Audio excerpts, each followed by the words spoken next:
축복합니다. 주님의 이름으로 축복합니다. 많은 분들이 그러시겠지만 저는 총회 회의로 서울에 가게 되면 KTX를 이용합니다. 빨라서 참 좀 편리하죠. 그러나 편리하긴 하지만 어느 때는 오히려 불편할 때도 있습니다.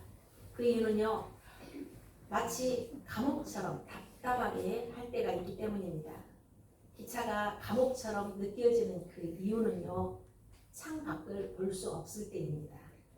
창밖을 볼 수 없는 이유는 두 가지입니다. 첫째는 유리창 쪽에 앉아있는 승객이 햇살 때문에 브라이드를 다 내렸을 때입니다. 두 번째는 전주에서 서울 가는 그 KTX의 중간까지 대전까지 가는데 터널이 참 많습니다. 터널이 많기 때문에 답답합니다.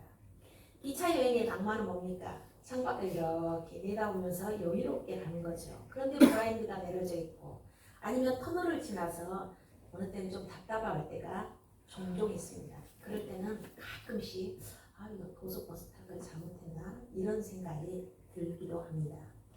그렇다면 창문을 내리고, 창문이 아니죠. 브라인드를 이렇게 내리고 사람들은 그 안에서 뭘 할까요? 종착역에 도착할 때까지 사람들은 휴대폰을 보든가 아니면 노트북이나 아이패드 그런 것들을 이용해서 영화를 봅니다.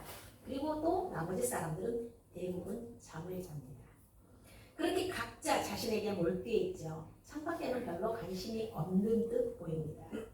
그러나 여러분, 창밖을 보면요, 놀라운 세계들이 펼쳐져 있습니다. 요즘 같은 때는 가을볕이 환연합니다. 나무 끝에 예쁘게 여러분 끝이 물들어 있습니다. 그리고 이제 더 붉은 빛들도 보입니다. 논밭에는 익은 벼들이 출렁이고 있고 또 한낮 대지 위로 따사로운 공기까지도 아주 춤을 추고 있는 것처럼 보입니다.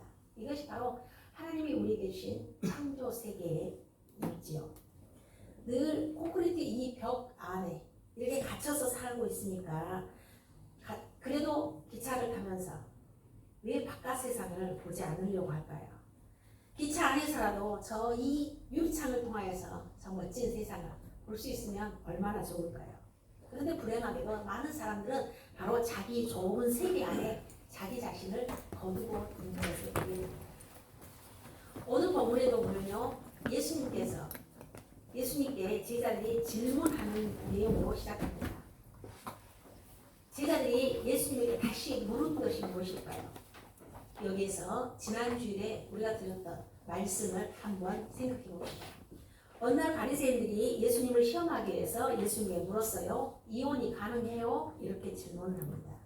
이에 대해서 예수님께서 두 가지의 대답을 하시죠. 첫째는 모세가 신명기 24장 1절에 가르치신 대로 하면 이혼 증서를 써주고 아내를 버려라, 이렇게 말씀합니다. 그러나 예수님께서는 아니다. 모세가 구약의 신명기서를 통해서 그렇게 말씀했지만 바로 창조 때부터 주어진 하나님의 뜻에 따라서 하나님께서 짝 지어준 것을 우리 사람이 나눌 수 없다, 이렇게 예수님이 말씀했어요. 그러면서 모세가 이혼이 가능하다고 말하게 된 동기는 뭐냐? 왜 그렇게 말했느냐? 그것은 바로 우리 사람의 마음이 완악하기 때문이다. 악한 마음이 우리 사람 마음에 있기 때문이라는 것입니다. 이렇게 바리새인들과 대화를 하신 예수님께서 이제 제자들과 함께 어느 집에 들어가셨어요. 그런데 거기서 제자들이 다시 이혼의 문제에 대해서 예수님께 다시 질문합니다. 여러분 10절에 있는, 오늘 보면 10절에 있는 말씀 보세요. 집에서 제자들이 다시 이 일을 물으니 이렇습니다. 이게 지난 주일에 이렇게 설명했음에도 불구하고 예수님께서 하나님께서 짝지어준 것은 사람으로는 나눌 수 없다. 왜냐하면 가장 중요한 것은 법으로 가능하다 할지라도 네 마음 안에 사랑이라는 것이 있으면 불가능하다는 것을 예수님께 가르쳐 주셨죠. 바로 예수님은 우리에게 가장 말씀하신 성서를 통해서 그 흐름은 바로 하나님의 사랑을 우리에게 보여주시는 것 때문에 예수님께서 그렇게 말씀하셨어요. 근데 이것을 바로 제자들이 아직도 그래도 이해가 안 되는 거예요. 받아들일 수가 없어요. 그래서 다시 묻습니다. 왜 다시 물었을까요? 그 이유는요, 예수님의 말씀이 좀 전에 말씀드린 것은 평소 자기들이 생각했던 거랑 완전히 달라서 상당한 충격을 받은 거예요. 예수님의 말씀을 듣고도 전혀 바로 느낌이 없거나 놀라지 않았다면 다시 물을 이유가 없죠. 여러분 궁금증이 해소가 돼버렸는데 이해가 됐다고 한다면 다시 물을 필요가 있습니까? 그런데 예수님의 가르침은 당시 바로 사회에 그 사회에서 있는 그 통념과는 너무너무 달랐기 때문에 제자들이 놀란 것입니다. 어느 사회나 바로 소위 사회적 통념이라는 것이 존재하죠. 사회적 통념이라는 게 무엇입니까? 대부분의 사람들이 모두 인정하는 생각들입니다. 예를 들어서 뇌물을 받는 것은 옳지 않다 라든지 아니면 새치기 하면 안 된다 뭐 이런 것들은 우리가 다 말하지 않아도 사회적 통념으로 알고 있고 그렇게 하려고 합니다. 모두가 인정하는 이것이 바로 사회적 통념이지요. 그래서 어떤 사람이 사회적 통념을 얻으면 저 사람 좀 어떻게 저렇게 새치기 할 수 있어? 이렇게 해서 비난받게 됩니다. 더 나아가서 이제는 뇌물 받는 거 옳지 않아. 사회적 통념으로 얻던 것이 이제는 법적으로 어떤 처벌을 받게 됩니다. 그런데 이런 사회적 통념이 저절로 생기는 것이 아니죠. 사람들이 여론을 주장합니다. 그리고 나 이렇게 해야 되겠다라는 어떤 계층이 있어서 널리 퍼뜨려지면 사람들이 따라오게 되고 그것이 사회적 통념이 되기도 하지요. 예수님 당시에도 마찬가지였습니다. 당시 유대사에서 이 사회적 통념을 세워나가는 사람들은 누구냐? 바로 예수님을 비방하고 예수님을 시험하고자 하는 바리새인들입니다. 그리고 서기관들입니다. 왜 이 사람들이냐? 이 사람들은 랍비입니다. 랍비로서 많은 사람들을 가르치고 많은 사람들을 가르칠 뿐만 아니라 그러다 보니까 유대 사회에 이 바리새인들과 서기관을 통해서 규범이 세워지게 됩니다. 그런데 이 사람이 이 바리새인들과 서기관들이 이 규범을 만드는데 그들이 그냥 어떤 개인적인 사적인 의견이 아닌 모세의 율법을 근거해서 가르쳤기 때문에 사람들은 바리새인들과 서기관들의 가르침이 당연하구나 이렇게 받아들입니다. 이혼 문제에 대해서도 그렇습니다. 분명히 우리들이 좀 전에 봤던 신명기 24장 1절에 있는 말씀을 근거로 사람들에게 이혼은 가능하다 이렇게 바리새인들과 서기관들은 가르쳤어요. 그렇게 되면 모든 유대인들은 그래 이혼은 가능한 거구나 이렇게 알고 있었습니다. 그런데 여러분 이 신명기 24장의 1절을 해석하는 방법이 두 가지의 학파가 있습니다. 우선 모든 면에서 아주 엄격하고 철저한 샴마이 학파는 이 신명기 24장 1절을 근거로 해서 엄격하게 해석하면 아내가 간음하는 이유 외에는 절대로 버릴 수 없다 이렇게 근거를 둡니다. 그러나 포괄적인 방법으로 해석하는 경향을 강했던 힐렐 학파라고 하는 사람들은 이 사람들은 이혼이 가능한 범위를 매우 넓게 해석합니다. 심지어는 아내가 음식을 잘 하지 못해서 음식이 맛이 없어도 그것은 이혼 사유가 된다 이렇게 주장합니다. 이 말씀을 들으면서 여러분 어떤 생각이 들어요? 나는 음식을 잘 못 만드는데 이렇게 생각하는 여신도들은 그 시대에 안 태어난 것이 여러분 다행이죠. 다행이죠. 그런데 보세요. 이 두 학파의 해석은 다 문제가 있습니다. 샴마이 학파처럼 엄격하게 해석하는 경우 남편이 아내를 아무리 미워해서 버리려고 해도 아내가 정숙하고 아내가 바로 자기의 할 역할을 잘하면 명분이 없기 때문에 버릴 수가 없습니다. 그러면 이 사람은 아내를 버리기 위해서 안달이 날 것입니다. 안달이 날 뿐만 아니라 아내를 수단과 방법을 가리지 않고 아마 괴롭히고 더 나아가서 학대할 수도 있습니다. 나쁜 남편은 심지어는 아내가 어떻게든지 잘못된 행동하기를 기다릴지도 모릅니다. 그래야 버릴 명분이 생기기 때문이죠.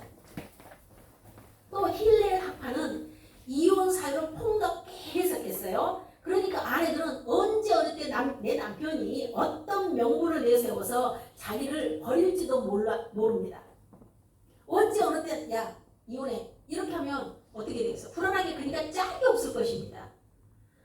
그러니 샴마이 학파가 해석하는 거나 힐렐 학파가 해석하는 거나 이런 여러분 두 가지 다 잘못된 문제들을 가지고 있으니 아내들의 마음은 여인들은 고귀한 삶을 여러분 도저히 살 수가 없는 거죠. 불가능한 겁니다. 신명기 24장 1절을 어떻게 해석하는 간에 아내는 불행하고 바로 온전한 삶을 살기가 어렵다는 것은 마찬가지죠.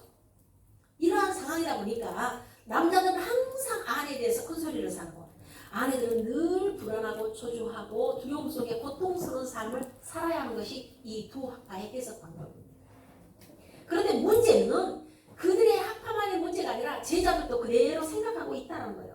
자기들도 그렇게 배웠고 그렇게 살고 있었다는 것입니다. 제자들도 어려서부터 회당에서 바리새인들과 랍비들로부터 그렇게 배웠기 때문에 이혼은 언제든지 가능하다라고 알고 있었습니다.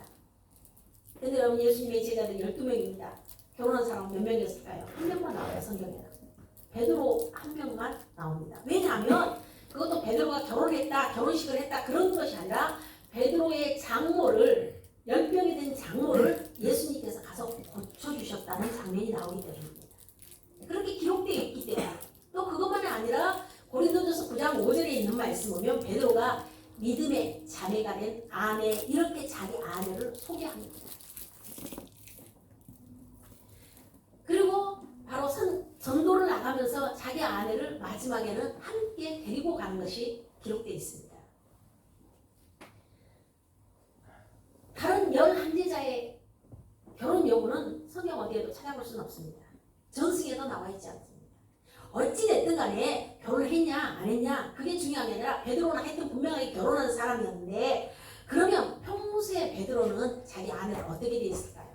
어려서부터 회당에서부터 랍비로부터 그런 것들을 배우고 지금 자랐어요.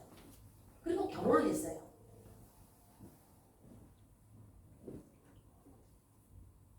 아마 자기 아내에게 베드로가 이봐 난 내 차례에 잘못하면 내가 내 쳐버릴 수도 있어, 여러분 이렇게 말하지 않았을까요? 제가 그러면서 이 말씀을 생각하면서 그런 생각을 했습니다. 지금 베드로가 자기 가족과 자기의 재산, 배 모든 것을 다 버려두고 예수를 따르느니라 이렇게 성경에 기록되어 있어요. 그런 걸 보면 정말 그런 분위기에서는 가능했겠다라는 생각이 듭니다. 만약에 지금 제 남편이 나 이거 다 가족도 버리고 내가 지고 있는 거 다 버리고 내가 아프리카로 선교하겠다 그러면 목사인 저에도 다녀오십시오 이랬을까요? 여러분 어떻게 생각하세요? 가족들은 선교비라도 줄 테니까 열심히 잘 다니라고 여러분 이렇게 등 떠밀을 수 있었을까요? 지금 보세요. 베드로가 업으로서 돈을 벌면 돈을 벌었던 사람이에요. 그러던 그가 예수님의 제자가 되어서 여러분 예수님을 따라갔어요. 그러면 그 아내는 어떻게 살 수 있을까요? 어쩌면 아내가 여보 당신 꼭 가야만 돼? 가지 않으면 안 돼요? 이렇게 말렸을지도 모릅니다. 이런 아내에게 베드로는 지금까지 교육으로 그렇게 배워왔고 이가 샴마이 학파로 해석하든 힐렐 학파로 해석하든지 간에 바로 큰 소리를 쳤을 것입니다. 자꾸 잔소리하면 당신 이혼이야? 이렇게 윽박질렀을지도 모릅니다. 베드로만이 아니라 다른 제자들도 마찬가지였다. 베드로가 그렇게 하는 건 당연해. 나도 나중에 결혼하면 우리 아내한테 그렇게 해야지. 꼭 해야 되겠다는 것이 아니라 자연스럽게 어른들로부터 그렇게 배워왔고 자기 스스로 그렇게 배웠기 때문에 당연히 그렇게 해야 되는 것으로 생각했을 것입니다.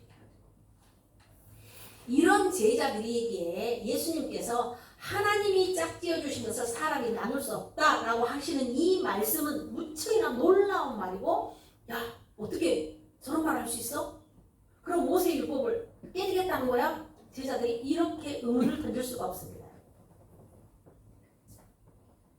더 심각한 것은 예수님이 누구입니까? 3년 동안 예수님과 함께 다닐 때 예수님의 그 놀라운 능력을 다 봤어요. 그리고 예수님의 그 가르침을 다 받았어요. 그리고 심지어는 대표로 주는 그리스도시요 살아계신 하나님의 아들입니다. 이렇게 고백하기까지 했어요.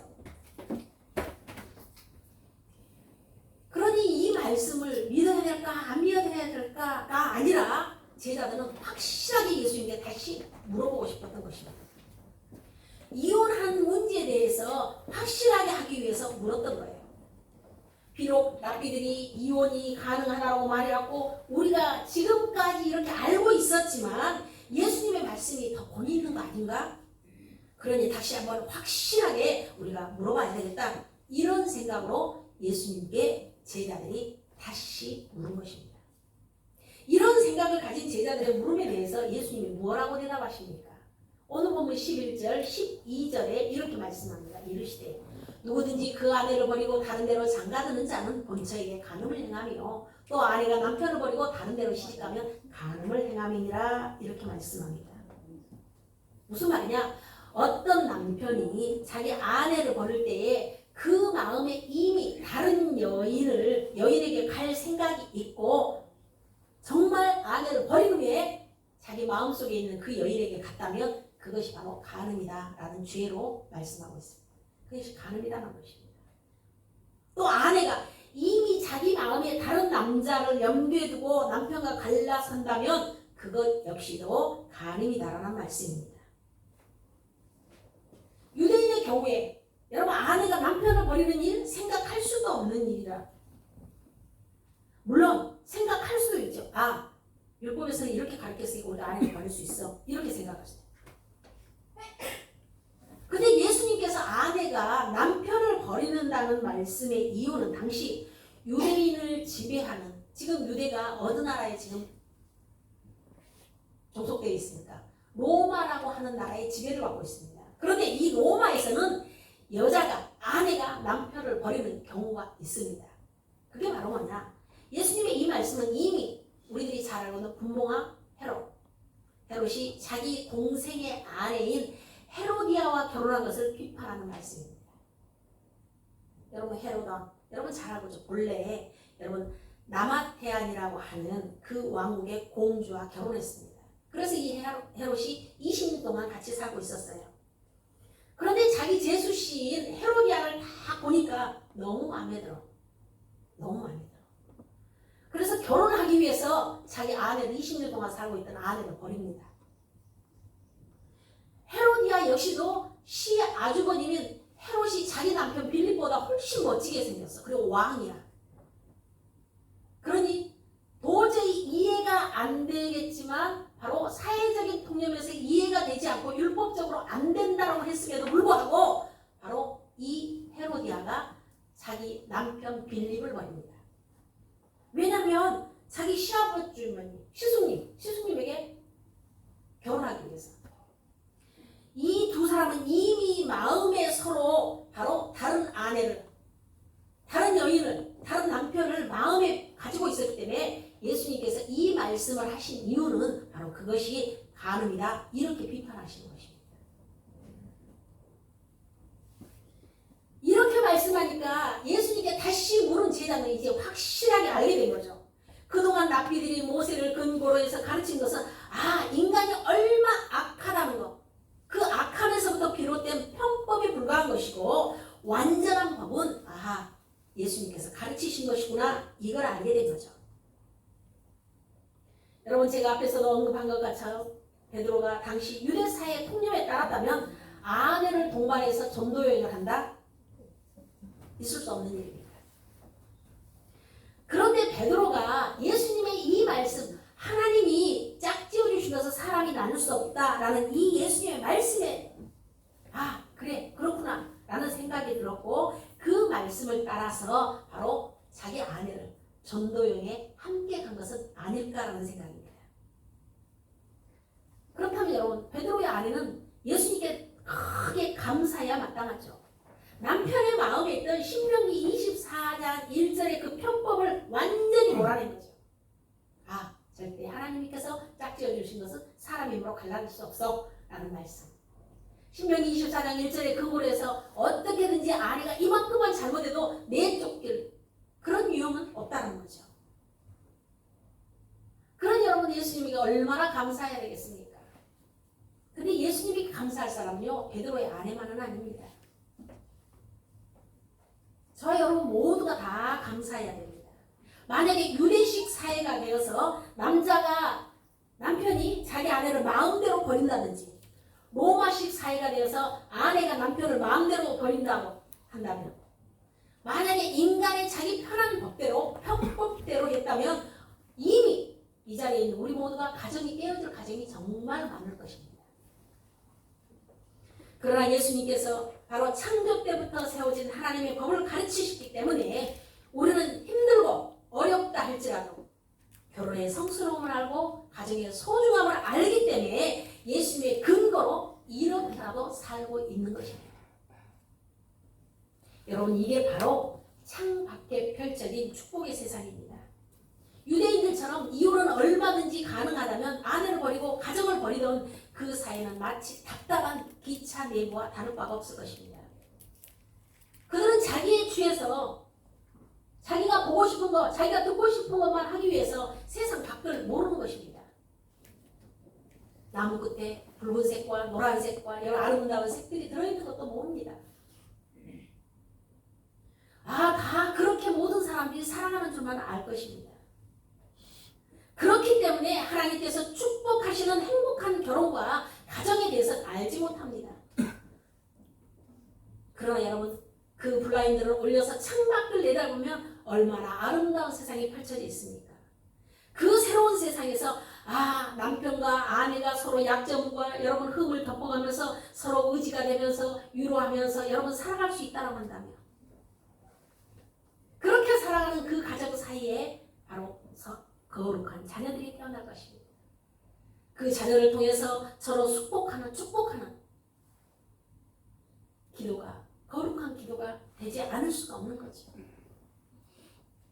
이런 마음으로 이룬 가족이 어찌 웃음꽃이 피어나지 않겠습니까? 어떤 시련 앞에서 흔들리지 않는 가정이 될 것입니다. 지상에서도 바로 우리들이 찬송한 것처럼 내 주 예수 모신 것이 그 어디나 하늘나라 한 것처럼 바로 이 지상에서도 천국의 행복을 맛보게 될 것입니다. 이런 복은요, 신명기 24장 1절에 있는 말씀에 따라서 사는 사람들이 상상도 못할 일들입니다. 제자들은 확실하게 하기 위해서 예수님께 다시 물었고 그 결과 예수님께서 말씀하신 그 세계를 보게 됩니다. 자기들이 수십 년 동안 익숙하게 알고 있었던 그 편법의 세상에서 벗어나서 이제 예수님이 가르치신 진정한 행복과 가정의 비밀을 알게 된 것이죠. 그 감옥 같은 그 좁은 틀, 그것을 깨고 창밖에 멋진 은총의 세상으로 나가는 것이야말로 바로 어린아이를 대하는 태도에서 똑같이 적용되는 것을 보게 됩니다. 그래서 분명히 12절까지는 굉장히 무거운 말씀이었어요. 이게 옳은가 그른가 제자들도 고민하고 다시 예수님에게 물었고, 예수님 역시도 그 사회적인 통념에 대한 이야기를, 헤롯 왕에 대한 것을 여러분 꼬집으며 강력하게 말씀했는데 갑자기 13절에 오면서 제목이 바뀝니다. 어린아이를 용납하시는 예수님, 이렇게 기록하고 있습니다. 사람들이 예수님께서 만져주심을 바라고 아이를 데리고 왔습니다. 그런데 제자들이 꾸짖죠. 왜 제자들이 꾸짖습니까? 한마디로 애들은 귀찮아요. 애들은 가라, 이런 말입니다. 당시 아이들은요, 숫자에 넣지도 않았습니다. 아이들은 정말 사랑스럽지만 사회적으로는 가장 약자들입니다. 그러니까 아이들을 데려오는 이 부모를 택막하는 제자들은 하나님께서 어린이를 통해서 어른들에게 주시고자 하는 놀라운 복을 모르는 바로 사람들의 모습을 제자들을 통해서 우리에게 그대로 보여주시고자 합니다. 이게 바로 아이들에 대한 사회적인 통념인 거예요. 이런 제자들의 태도에 대해서 예수님 뭐라고 말씀합니까? 아주 노하십니다. 14절과 15절에 있는 말씀을 우리 다 함께 읽겠습니다. 예수께서 보시고 노하시어 이르시되 어린아이들이 내게 오는 것을 용납하고 금하지 말라. 하나님의 나라가 이런 자의 것이니라. 내가 진실로 너희에게 이르노니 누구든지 하나님 나라를 어린아이와 같이 받들지 않는 자는 결단코 그곳에 들어가지 못하리라 하시고. 아멘. 예수님은요, 하나님의 나라가 어린아이들과 같은 것이다, 이렇게 말합니다. 이들의 것이다, 이렇게 말합니다. 한마디로 어린아이를 받들지 않으면요, 하나님의 나라에 들어갈 수 없다라고 분명하게 말씀하십니다. 무엇을 말씀하고자 하신 것입니까? 당시 어린아이들에 대한 그 사회적인 통념을 깨뜨리는 놀라운 가르침입니다. 예수님은 알고 계셨죠. 우리 어른들은 얼마나 부패하는지, 부패되어 있는지. 그런데 이것을 것에 비해서 우리는 어린아이들은 얼마나 순수한지 여러분 모릅니다. 우리가 잘 알고 있는 생떼쥐베리의 어린이를 위한 동화라고 불리는 어린 왕자, 여러분 모두 다 아실 것입니다. 거기에 보면요, 어린아이와 어른을 비교하는 글들이 많이 나옵니다. 그중 하나를 소개하면 이렇습니다. 만약 어른들에게 창가에 재라는 꽃이 피어있고 지붕에는 비둘기들이 놓여있는 아름다운 분홍빛의 벽돌집을 보았어요 라고 말한다면 어른들은 그 집이 어떤 집인지 관심도 갖지 않는다. 하지만 어른들에게 몇십만 프랑짜리 몇 평의 땅을 가진 집을 보았어요 라고 말한다면 아, 참 좋은 집이구나 라고 감탄하며 소리친다. 무슨 말입니까? 어린아이들은 그 집에 피어있는 아름다운 꽃들을 이야기합니다. 그리고 새들에 대한 이야기를 합니다. 그런데 어른들에는 거기엔 관심이 없습니다. 그 집의 얼마짜리고 몇 평이고 그런 데에 관심을 갖는다라는 이야기입니다. 이게 바로 예수님께서 말씀하시는 사회적 통념에서 보는 어린아이와 어른들의 모습입니다. 예수님은 이렇게 어린이들을 통해서 세상의 순수와 여러분 겸손을 가르치십니다. 아이들은 어린의 영원한 스승이다 라고 그렇게 말합니다. 아이들의 순수함 앞에서요, 어른들은 부끄러움을 느껴야 합니다. 여러분 창밖을 열고 여러분 마음으로 여러분 세상을 보면요, 얼마든지 어린아이를 통해서 하나님의 뜻을 깨닫게 될 것입니다. 그러나 기차 안에서 자기 자신과의 관심사에만 몰두하시 다친 마음으로 보게 되면 어린아이는 귀찮은 존재입니다. 시끄럽습니다. 이런 사회적인 통념, 이런 내 생각과는 달리 예수님은 이 아이들을 안수하시고 축복하시는 것이 오늘 본문의 말씀입니다. 이렇게 예수님은 제자들을 신명기 24장 1절의 말씀, 이혼의 가르침에 대해서 완전히 벗어나게 하신 것입니다. 그리하여 창조 질서를 따라서 부부의 해로함으로써 얻는 행복의 나라를 가르치십니다. 그리고 어린아이를 통해서 하나님 나라 백성의 자격을 가르치십니다. 한마디로 너희들이 정말 이런 것들을 배우려면 지금까지 자기들이 알고 품었던 생각들을 과감히 버려야 한다. 너희들이 생각했던 그것들이 잘못이다 라는 것을 가르치십니다. 말씀을 통해서 예수님이 우리에게 가르치고자 하는 것은 너희 좁은 틀 안에서 갇혀있지 말고 커튼을 열고 바로 창문 밖을 바라봐라, 이것을 말씀하시는 거죠. 그런데 사람들은 창밖에 관심이 없습니다. 두꺼운 커튼을 다 내리고 자기 내부만 들여다봅니다. 자기에게 서운한 것만 생각합니다. 자기에게 부족한 것만 생각합니다. 그러나 기억하십시오. 여러분, 우리가 창밖을 내다보지 않는다면 여러분 거기에는 사람을 누르는 율법밖에는 없습니다. 그러면 우리는 창밖을 내다봐야 됩니다. 저 창밖 넓은 세계로 여러분 나가야 됩니다. 거기에는 서로 용서하고 여러분 사랑하는 행복한 부부의 삶, 그리고 어린이를 사랑하고 그를 통해서 너는 풍성한 기쁨의 삶, 그리고 무엇보다도 우리와 같이 연약한 자들을 사랑하신 하나님의 사랑이 쫙 파노라마처럼 펼쳐져 있습니다. 주님은 우리를 창밖 넓은 은혜의 세계로 나오시기를 원하고 계십니다. 여러분, 신앙이라는 것은요, 날마다 새로운 세계로 나아가는 과정입니다. 땅의 행복밖에는 몰랐던 사람이 바로 하늘의 복을 알게 됩니다. 소유한 것으로 그 소유함 때문에 만족하는 그 사람이 이제는 베푸는 기쁨을 알게 됩니다. 부부 사이에서도 흠만 찾던 사람이 이제는 서로에게서 아름다움을 칭찬하기 시작할 것입니다. 늘 자신이 불행하다라고 생각했던 그 사람이 창밖을 내고 하나님께 주시는 이 많은 것들을 여러분 바라보게 되었을 때, 아, 내가 하나님으로부터 얼마나 소중한 하나님의 자녀인가, 이것을 깨닫게 될 것입니다. 늘 폐쇄적인 태도로 살았던 사람이 적극적인 사람으로 변하게 됩니다. 늘 움츠리던 사람이 가슴을 펴고, 아, 하나님이 나에게 주신 비전이 무엇인가 여러분 생각하고 이제는 그 비전에 따라서 행동해 보려고 시작합니다. 여러분, 사울을 대표적으로 보십시오. 그 유대주의의 감옥에 갇혀 있었던 사람입니다. 바리새인 중에 바리새인이었습니다. 그런데 다메섹 도상에서 예수님을 만난 후에 은총의 넓은 세상으로 나아가게 되니까 사울이 바울로 바뀌게 됩니다.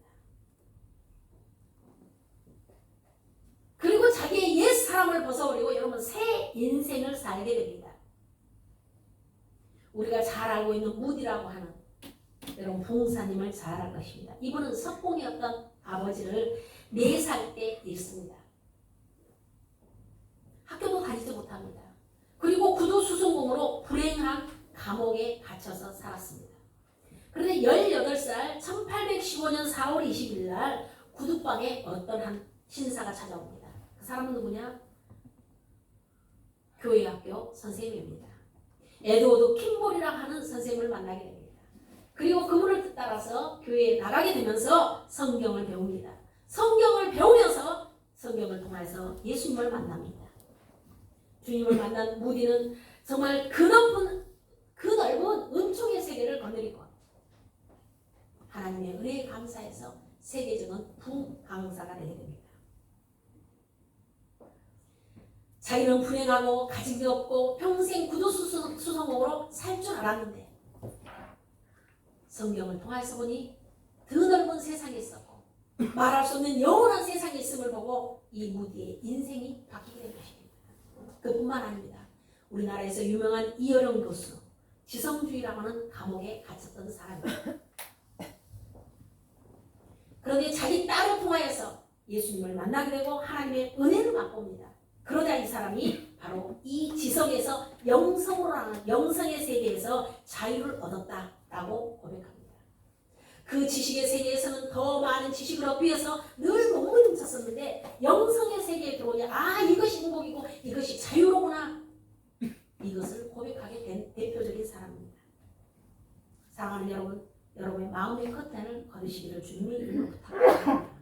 여러분이 가지고 있던 그 율법적이고 이렇게 해서는 안 된다는 생각, 내 기준에서 이것이 옳다라고 생각했던 그 모든 것들을 내려놓으시고 은총의 세계를 바라보시기를 원합니다. 여러분의 선입견을 여러분 다 버리십시오. 이 선입견을 버리고 여러분은 창밖을 내다봐야 됩니다. 아니 창밖으로 여러분 뛰어나가야 됩니다. 그리고 달려가서 저 깊은 은총의 바다로 뛰어들어야 됩니다. 우리는 은혜의 강물에 겨우 발목만 조금 담그지 마시고 여러분 뛰어들어서 풍성한 그 진리와 은혜를 즐겨야 됩니다. 이제 지금까지 여러분의 마음속에 사로잡히는 우리 마음을 사로잡고 있던 그 모든 율법적이고 나를 얽매였던 모든 것들로부터 여러분 벗어나기를 주님의 이름으로 부탁드립니다. 내 기준이 옳다는 생각, 여러분 내가 가지고 있는 그 선입견들 그 모든 것 다 내놓고 주님의 은총의 세계로 들어가서 진정으로 복되고 풍성한 삶을 누리게 되는 저와 여러분이 되기를 주님의 이름으로 축원합니다.